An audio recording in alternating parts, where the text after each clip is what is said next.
Alright, hello everybody. I'm going to be doing some casting today. And, well, let's actually just get started here. We have Mr. sixjaxCocoA, who is part of the Six Jacks team, of course. He does play in, he's a high-level player. He did play in MGDanny, ranked number 30. He did play Brood War for quite a while. And he's just been a contender that's been in a lot of tournaments. People know him. It's not someone that really wins a lot of tournaments, but he is definitely a good player. Oh, I did not start it. How do I start? Nope. P for pause, that's right. Alright, and then his opponent, of course, Mr. MGDanny, also known as sixjaxCocoA.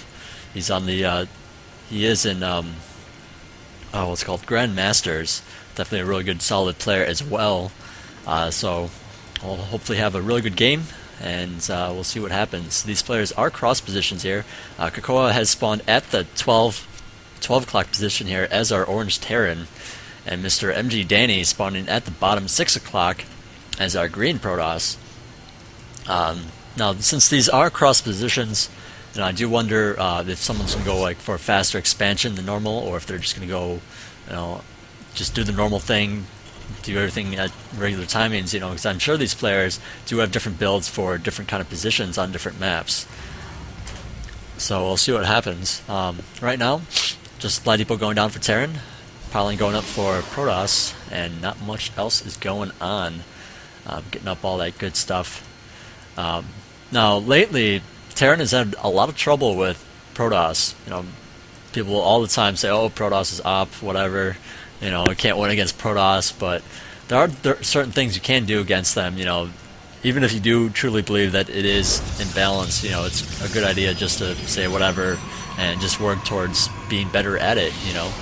So just giving up and waiting for a balance change is not really going to help you get better.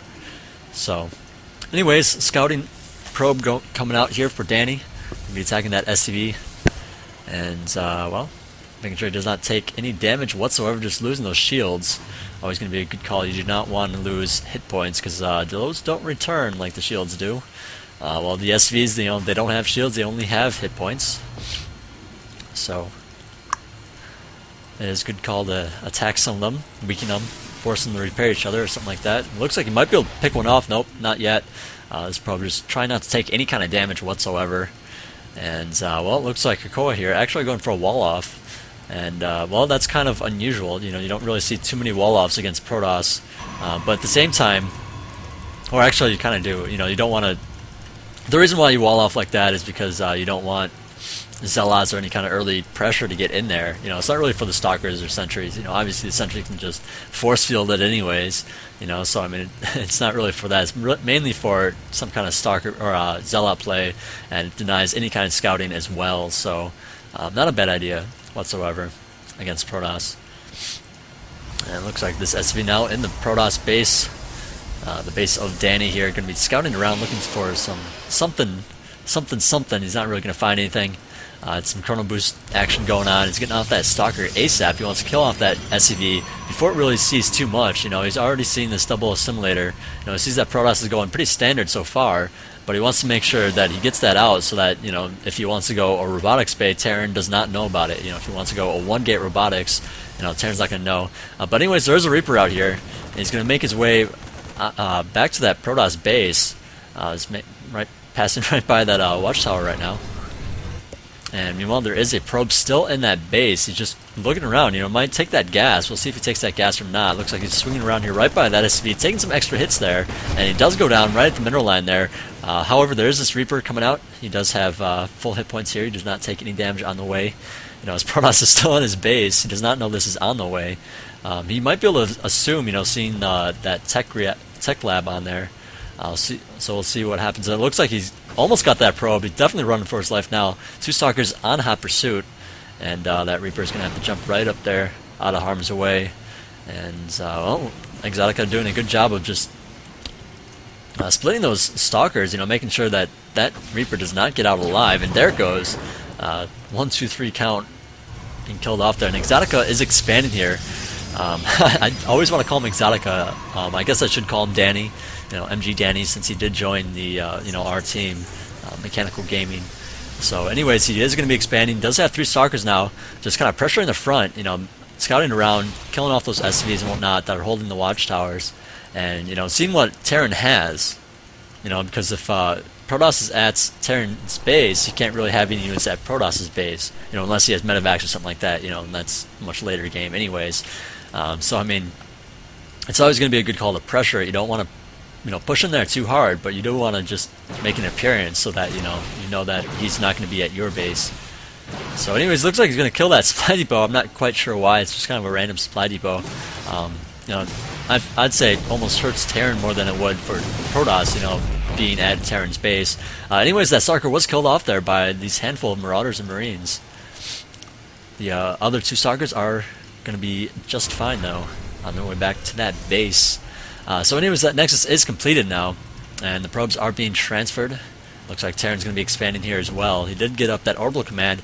It's always a good idea to get that up a little bit sooner, get some extra SCVs and mules outs, continue mining, get up all that good stuff, and it's always going to be better to expand, of course, but it's not a bad idea to get up those extra guys. So right now the unit counting tab is 32 probes to 29 SCVs. So the SV counts, it's pretty much almost even. I'd say with 2 mules, I'd say Terran's a little bit ahead, but that's kind of just how it goes. Protoss is always going to be a little bit behind on that, and that's what makes it somewhat balanced. That's part of it. Because the Protoss stuff pretty much just demolishes Terran in the late game. High Templar does so much damage to infantry. Feedback does a lot to medevacs. Then you have Colossus too that do a ton of damage if you decide to get those. But it looks like that SV going to be killed off there. Stim just now finishing. Terran's not going to do any kind of timing attack, but it's mainly just for defense. If Protoss decided to attack in here, you'd have that Stim to rely on to defend. And that's of course going to be a good call, because I mean with Protoss, they could have that pylon anywhere, and you have no idea if an attack's actually coming or not. So it is a good idea to get that up, but of course you don't want to get it up if you don't have to. You want to delay things a little bit, as much as possible, getting economy going, and just get those upgrades, when you're going to use them. So anyways, looks like one guy here is stimming. Just going to be able to take out that Stalker single-handedly. Definitely a good call there by CocoA here. You stim one guy. You don't want to over-stim is the point. You don't want all these guys to have a little bit of hit points just for that one Stalker. So he made the right choice there, just stimming one guy.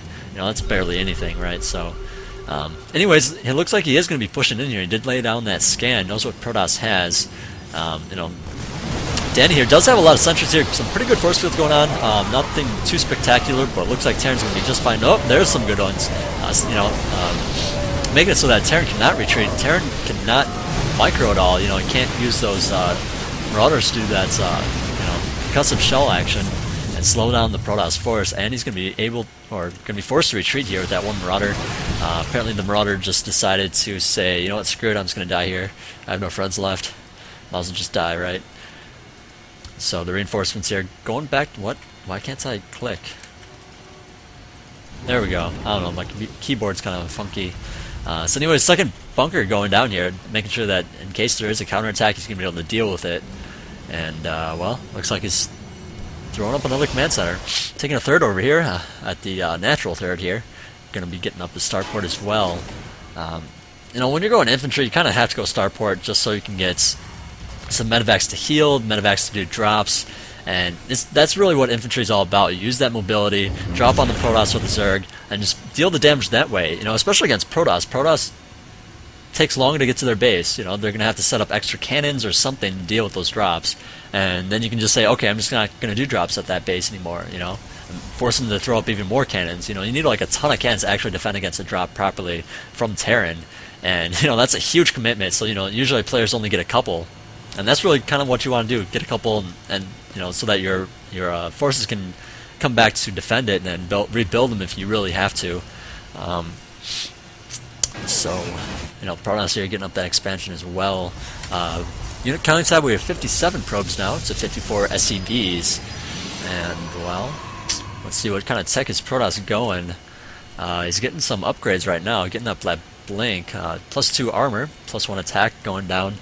And, well, no robotics bay, and, well, oh, there's that Dark Shrine. Where actually is it? It's somewhere. Oh, he does have a robotics bay for observers. Alright, there's the Dark Shrine. I do wonder if Terran has seen it with that scan, because the scan range is pretty darn far. Okay, so he did not see it. And, well, you know, some people wonder why people go Dark Templar this late in the game. And by late, I mean it's like on 3 bases, and, you know, Terran has definitely a lot of stuff to detect it with. You know, if you wanted to, you could build a Raven for detection.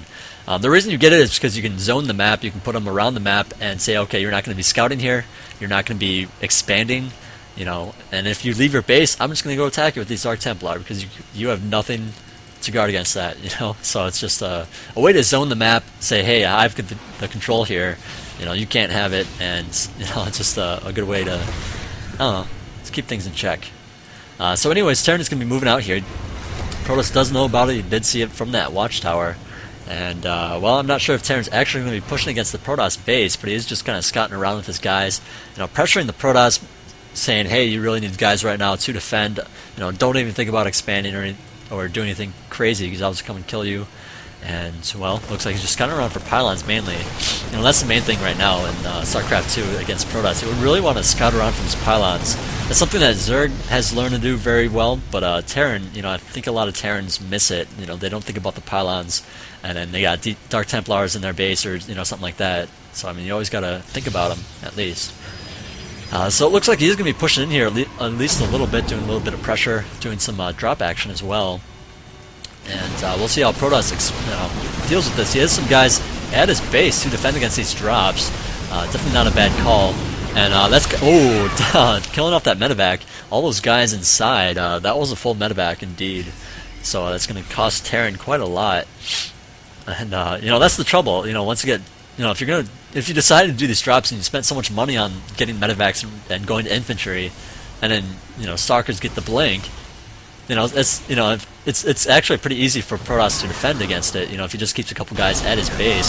So anyways, there's a pretty big